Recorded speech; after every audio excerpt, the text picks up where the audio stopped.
লালমনিরহাটে কোনো এমপি মন্ত্রী নাই।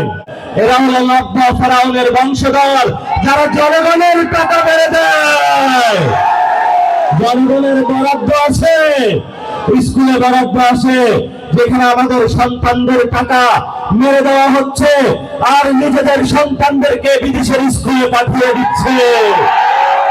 দুনিয়ায় আলো ছড়ায়, কিন্তু বাতির নিচে হলো অন্ধকার। এদেরকে সাইজ করার একমাত্র উপায় হলো বাংলাদেশের সংস্কারের টিকা, আর কোনো টিকা নাই। লালমনিরহাটে কোনো এমপি মন্ত্রী নাই। যদি মন্ত্রী এমপি থাকতো, তাহলে যাদের বাসায় শিলাবৃষ্টি পড়েছে তাদের ঘর ফুটো এখনো হয়ে থাকতো না। লালমনিরহাটে কোনো মন্ত্রী এমপি নাই। যদি মন্ত্রী এমপি থাকতো, তাহলে লালমনিরহাটে কোনো সীমান্ত হত্যা হইতো না। লালমনিরহাটে কোনো মন্ত্রী এমপি নাই। যদি মন্ত্রী এমপি থাকতো, লালমনিরহাটের রাস্তাঘাটের অবস্থা এই পর্যন্ত এখনো থাকতো না। আমরা আসতেছিলাম, রাস্তার যা অবস্থা আল্লাহ জানে। ঢাকায় গিয়ে কি বলে কোন এলাকার মন্ত্রী, দুনিয়ায় আলো ছড়ায়, কিন্তু বাতির নিচে হলো অন্ধকার। সারা দেশে ত্রাণ বিতরণ করে, কিন্তু লালমনিরহাটে কোনো ত্রাণের খোঁজ নাই। কয়েকদিন আগে এই ব্যক্তিকে নিয়ে আমি কথা বলেছিলাম মাফিয়া। আমার বিরুদ্ধে অনেক প্রোপাগান্ডা হয়েছে। পরবর্তীতে আমি খুঁজে অনেকের কাছ থেকে খোঁজ নিয়েছি। অনেকেই আমাকে বলল, লালমনিরহাটে যারা তামাক চাষ করে, সেই তামাকের মন 800 টাকা হওয়ার কথা, সেই তামাকের মন এখন 400 টাকা। বাকি 400 টাকা কার পকেটে যায়, এটা লালমনিরহাটবাসী জিজ্ঞাসা করতে চায়। আমরা সীমান্তে গিয়েছিলাম, সেখানে দেখেছি ভুট্টা চাষ করে মানুষ, অনেক কষ্ট করে। এই ভুট্টা চাষীদের মধ্যে সিন্ডিকেট বসানো হয়েছে। তারা সিন্ডিকেট বসিয়েছে, আমরা তাদেরকে জিজ্ঞাসা করতে চাই।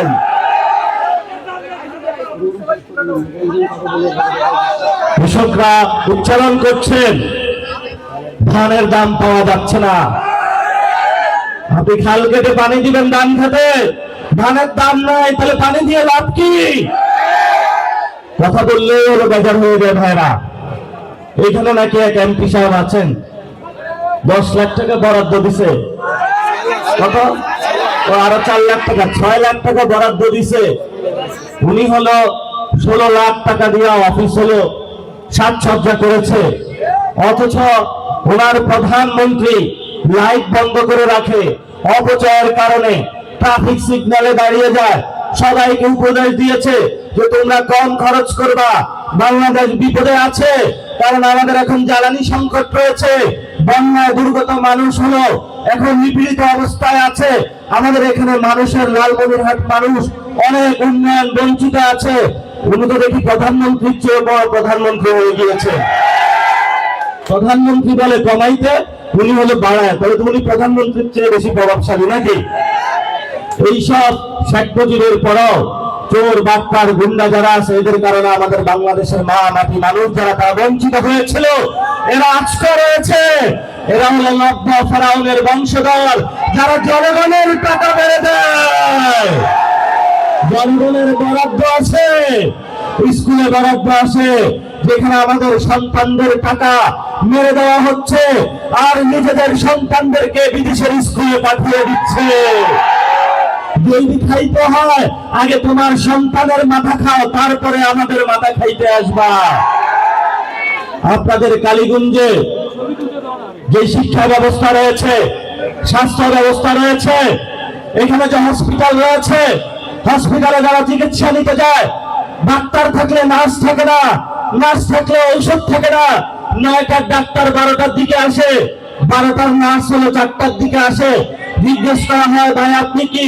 বলে আমি সরকারি কর্মচারী। তোমাকে কে বলেছে আমাকে প্রশ্ন করার জন্য? আমাকে স্যার বলে প্রশ্ন করবা। আমার ট্যাক্সের টাকা যদি তোমার বেতন না হইতা, তাহলে তুমি ডাক্তার নার্স না খাইয়া মারা যাইতা কত থেকে। এই যে স্কুলটা দেখছেন, এই স্কুলে কোন উন্নয়ন আছে? এখানে এমপি সাহেব কি করে, মন্ত্রী সাহেব কি করে? স্কুলের ভবনগুলো হলো ভেঙে পড়তেছে। যেখানে আমাদের শিক্ষা প্রতিষ্ঠান ঠিক নাই, স্বাস্থ্য ব্যবস্থা ঠিক নাই, এইসব চুরি করার জন্যই তো আপনারা সংশোধন কমিটি করেন। এই জন্য এদেরকে সংস্কারের টিকা দিতে হবে। সংস্কার দেখলে হলো ভয় পায় যে কোন জিনিস আসতেছে। এই জন্য সবাই ঐক্যবদ্ধভাবে আগামীতে আমাদেরকে সংস্কার বাস্তবায়ন করতে হবে।